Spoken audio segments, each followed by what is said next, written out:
The one and only Mr. Gary Stretch, as you've just known there. I'm sure if you're a proper boxing fan, you'll be fully aware of everything that Gary has done inside the ring. Super welterweight, British champion, of course. Challenged for world title honours against Chris Eubank. But he's not just a boxer. This man, I'd say you what can we go with? We'll go with model. We'll go with model, actor, film star, Hollywood legend, friend of Mickey Rourke. Writer, screenplay writer, director. I don't think we've ever had this much talent in the studio ever. Proper great guy though as well. Thank you so much for having me. It's a pleasure to be here. Listen, obviously, movies and creativity on that side is now your life and has been for some time. But do you miss the game? Do you miss the fight game? You know, I miss strange things like I miss food when you're starving. You know, the taste of food. I miss winning. You know, when you win at anything. I was just in Vegas. I won a poker tournament. It was like, I was so happy. It was a little tournament. Apparently gave half your winnings to a little old lady sitting next to you as well. Yeah. But, you know, just when you win something, because it's not every day you win something. And I miss when you're scared a little bit, because I was always nervous before fights. I was not the... It was so funny. I remember walking out to one of the fights, and I think Harry Carpenter, someone said, "This is the coolest man in boxing." And when I watched it on TV, I thought, "You fucking joking, are you?" I was shitting myself. But just mind the language, sorry, Gary. Oh, sorry. No worries. So yeah, I was always very nervous, but I think nerves and fear, when you use them in your favour, they're great help. So you know, adrenaline, you just got to learn to accept it. It's not a big deal. I'm afraid of many things. I still do them. In fact, I'm attracted to fear, you know. So I used to be scared of flying, so now I want to fly a plane, and them kind of things. I always go and do it. So yeah, I miss silly things, but I miss the morning after the fight when you wake up and you've won, and all that time you prepped and you was nervous, and you come through it, and then of course you got a couple of weeks where you can just enjoy.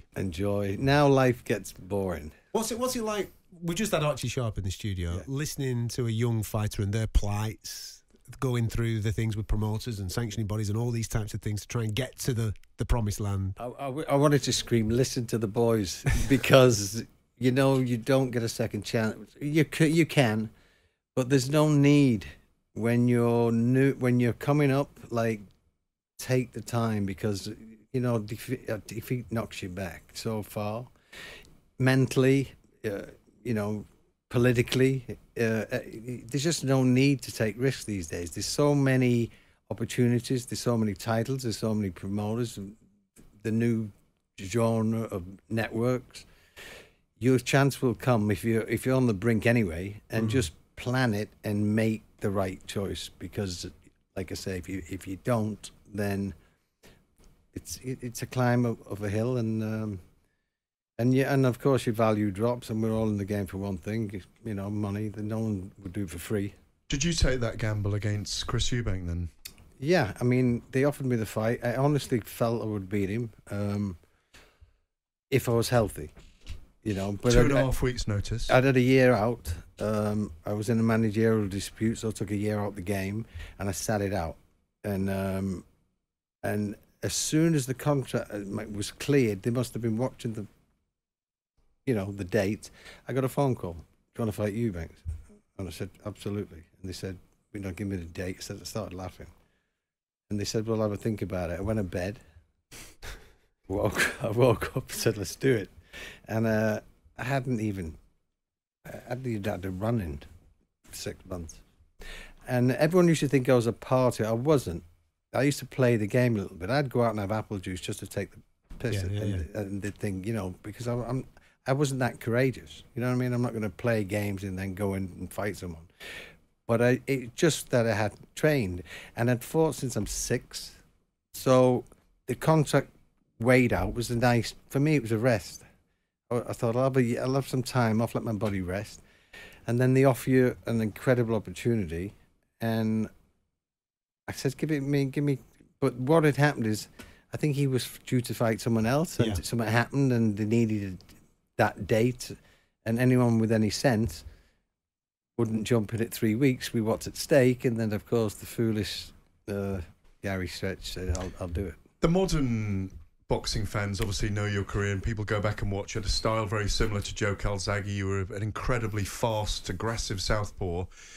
But that transformation into an acting career, everybody knows everyone's seen your performance in Dead Man's Shoes. Your mates with Mickey Rourke. You've acted with Anthony Hopkins, Colin Farrell, Angelina Jolie, and Alexander. What about that transformation into being a Hollywood actor? And are you still going to carry on and do it? The thing is, when you're in when you turn pro, I turned pro on a blaze of glory because I knocked out 75-0 George Collins. And first round. And that was a nice, good evening in the office. And so I wanted to go to the Olympics, and I just started to box internationally. I was with the Olympic training squad, and they were all over me after the Collins fight, the next big thing. And it wasn't like I knocked him out. If you watch the fight, I just destroyed him, like from round. I walked out with my hands by my sides. I knew exactly how to beat him. With Collins, he used to catch everything. I was too fast for him to catch, so I threw half speed. So I led him, and I threw half speed, and he caught it. Threw half speed, and he caught it. Then I just showed him, and he went. And I just went, little ride up. And it was like, I count to 100, And so I knew exactly. It's funny, everyone was so like the lamb to the slaughter. I thought, you have no idea. He's going. I told all my mates, he's out unconscious, one round. And so I had like 2 years to the games. It would have been the 88 games, I think. Richie Seoul, yeah. Yeah, Seoul. And then I thought, what if I break my hand? And I had some hand problems. I'd had an operation on my hand a couple of times. And I thought, if it doesn't go the way I want it, and it sometimes doesn't, let's be honest. No, there's no guarantees in any of this combat sport. I thought, so it's okay, let's do it. And I come from a small town. I wanted to help my family, and I said, it's more important, like my life, than my victories or my my ego. I just said, let's make a living. So I dropped out of school. So when I finished, the interesting thing, Gareth, you say the transformation, I dropped out of education. I wasn't, my brothers went to university, speak languages. I was like no school. So what am I going to do? Go back to school, or I was so beyond school. So when I finished, it was like, okay, what now?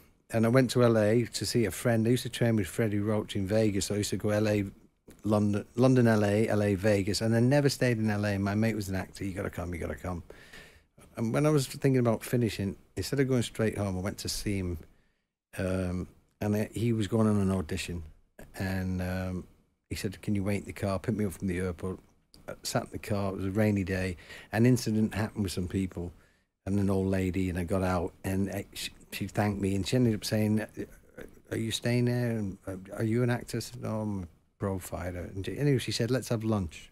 Little old woman. Mate, I love old people and dogs. Not a cat, man. Although I like big cats. Anyway, and I love cooking, and we were talking about food. It's funny. And so she said, let's have lunch. I said, you've got a date, baby. She was about 70. You saved her from a road rage incident. You haven't told the whole thing here, but you did save her from a road rage incident. So she gave me a card. My friend gets in the car. He comes down. I had no clue. I had a knife pull me, and it was a whole shebang. I didn't even tell him. And he said, where'd you get that card? I said, why? He said, do you know where that is? I said, and again, it was an acting teacher. Anyway, I went and had lunch with her, and she just let me go in a class. She said, meet me at the studio. And when I got there was a light flashing. I thought, what the devil is that? And then someone come out and took me in the back, and Sidney Poitier was doing poetry. What? And I sat watching The Long Road, and it was like, wow, the use of language. And then there was a line in the poem I'll never forget. It's over. And she said, Sidney, are you still in love with this woman? And he said, yes. Well, why don't you leave it unresolved? So instead of it's over, he went, it's over? She said. And now he started to break this stuff down. I was like, this is amazing. And I was laughing, I was crying, and I was there 2 hours. It was the most amazing thing I've ever seen. And the other thing was that my mother left when I was a kid. I was raised with my father, who had a man's point of view. Not that it's bad, but he was a man's man. She had a completely different point of view, and I just wanted to learn from her. You know, she made me cry all day. And we finished, and she said, "Do you want to have lunch?" I said, "I want to be an actor." She said, "Start Monday," and I studied with her for 20 years. 20 years later, here we are. What are you doing now then? You do more movies or not? I'm going to do a little movie. I've just finished one called The Wheels of Heaven with Desi Tenikajiva, fantastic former Jean-Paul Gaultier face for years, and really talented actress and a producer, amazing girl. So I went to Bulgaria, and I'm doing, because of Desi, I'm going to do another one there, which I'm going to direct, which Mr. Davis is in. Get out. Mr. Davis is... What are you playing? I'll let the boss tell you. He's playing the Wild West Gypsy. He doesn't know he's going to be wearing a G-string. Traveller. Yeah, exactly. You have a leotard with gold teeth and tattoos.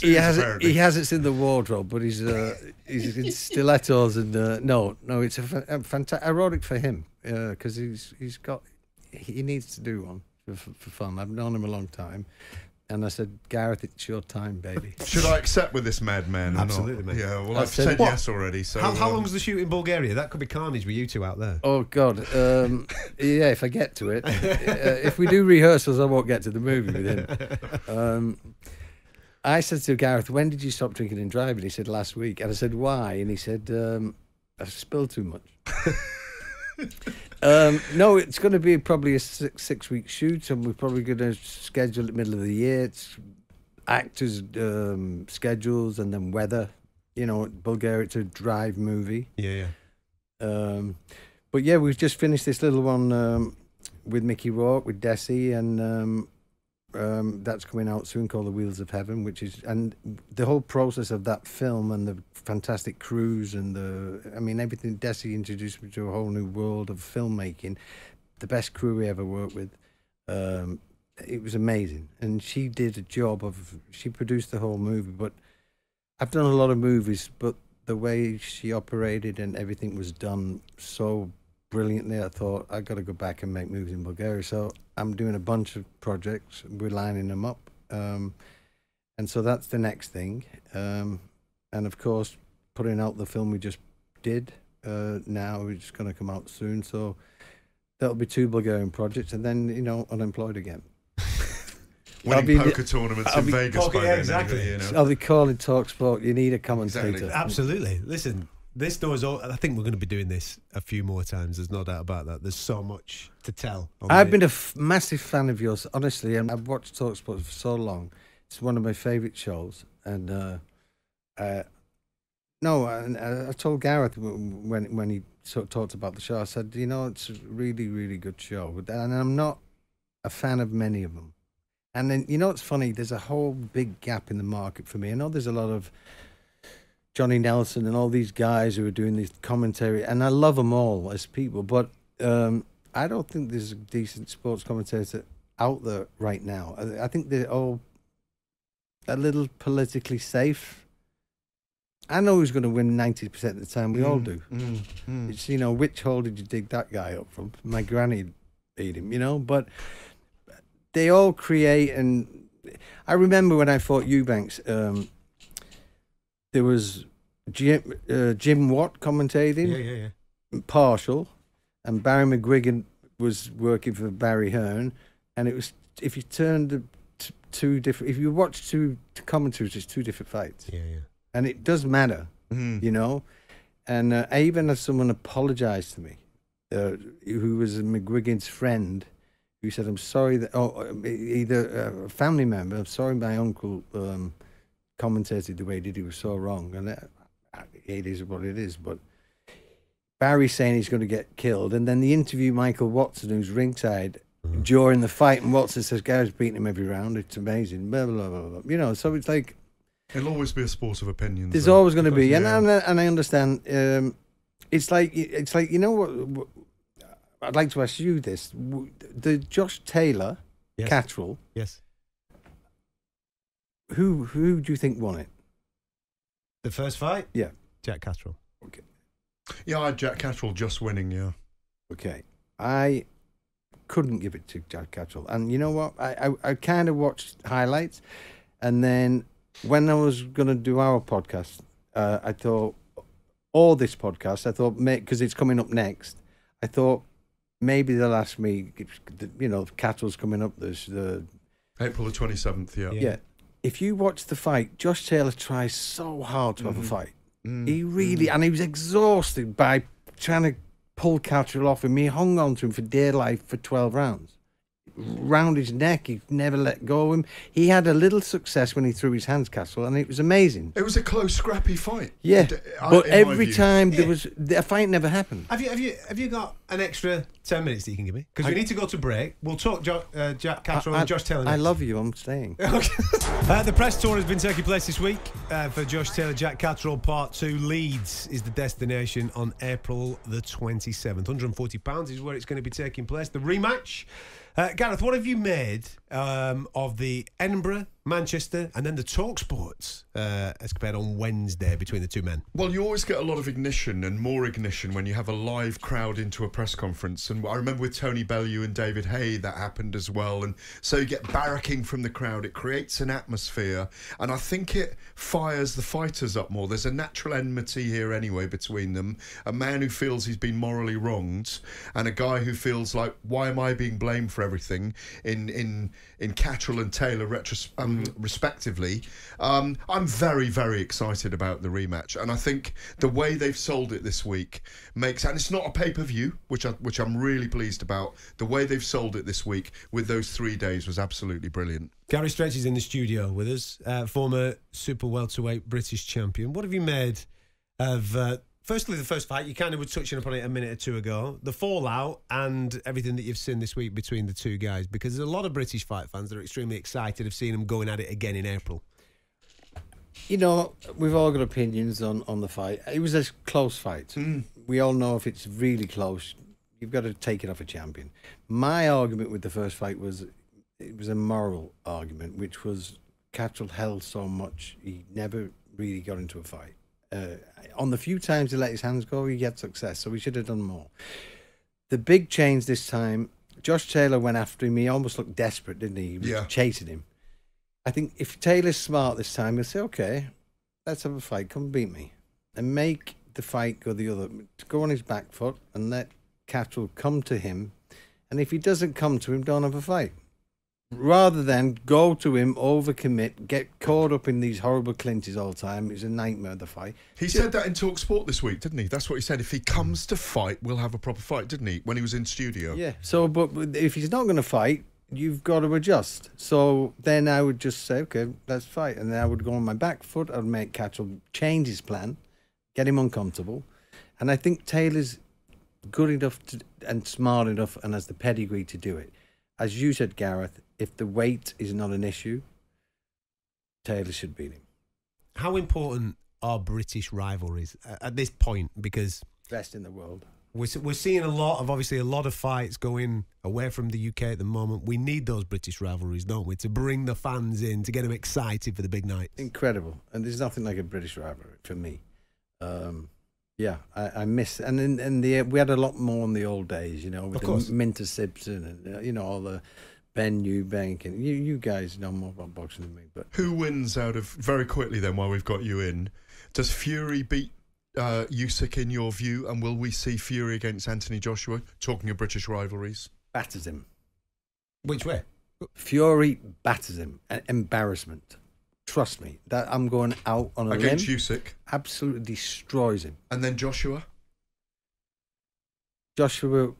Fury. Fury's at another level. You can have a bad night, and Ngannou could be amazing. We don't know. He could be an amazing fighter. We don't know that. Everyone's bagging on Fury. Like he could. Who knows if he's not an? I read stuff about him. You know more about MMA than anyone. But he's boxed for years prior. He's done a little bit of it. Who knows how good he was? You know, what a character, what a life, what a head, what a physique. It's a monster. And And Fury on his worst night ever may have beaten Ngannou on his best night. So we don't know. So, you know what I'm saying? I think Ngannou, the biggest fight of his life, must have put everything into it, tight, he got the world, and he got up for it.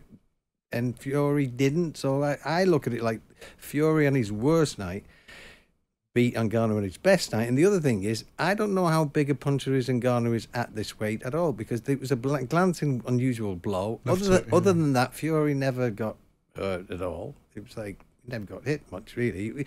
I think it was so shocking that he was even in the game. Yeah. And I think now if Fury does what he needs to do, and I don't think he's on the slide. I think he's on the slide mentally when he can't get stimulated. Interesting, man. We need him more. I told our producer Ed I wanted him for 3 hours tonight. Right. You know? Yeah, but regular. When you two are not making movies together, can you bring him into the studio to? I'd love to do this, honestly. Perfect. If Gareth did let me, I'll do it. There you go. We'll get it rocking. Don't go anywhere, because I'm taking you out in about an hour's time anyway. Oh God! Now if that happens, I'll never come back.